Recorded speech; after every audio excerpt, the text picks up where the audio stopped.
আকাশে ওই ঈদের চাঁদ, খুশি ভরা মন, হাতে রাঙা মেহেদি, সাজবো সারাক্ষণ।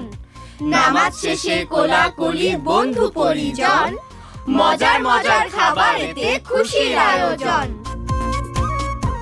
ঈদ মুবারক। পবিত্র ঈদ উল ফিতর উপলক্ষে 7 দিন ব্যাপী 21-এর বর্ণাঢ্য আয়োজন। সবাইকে ওয়েলকাম করছি স্বপ্নধারা নিবেদিত ঘরের রাজনীতিতে।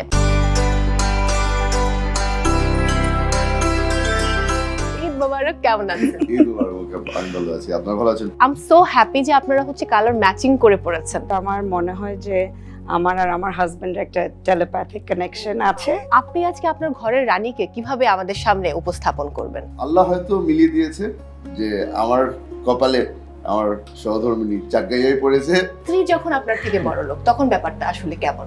ওর যেহেতু ধন সম্পদ আমার থেকে অনেক বেশি, তার মানে কিন্তু একটাই যে আমার বুদ্ধি বেশি। এই প্রসঙ্গে আপনি কি বলবেন? আল্লাহর রহমত আছে যে আমি আমার দাদা আমার আব্বার মতো ব্যবসায় সাকসেসফুল হতে পেরেছি। একটু যদি ছেলেবেলার ঈদে আমি ফিরে যাই, নানাকে সবাই ভয় পেত, হ্যাঁ। আর নানাকে কেউ গিয়ে বলতে পারতো না যে ইদি দাও ইদি দাও। তো তখন আমাকে গুতাতো সবাই যে তুমি যাও, তুমি গিয়ে বলো।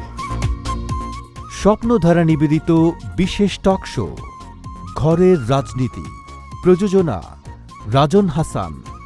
দেখবেন ঈদের দ্বিতীয় দিন বিকাল 5:30। আনন্দ আয়োজনে থাকুন 21-এর সাথে।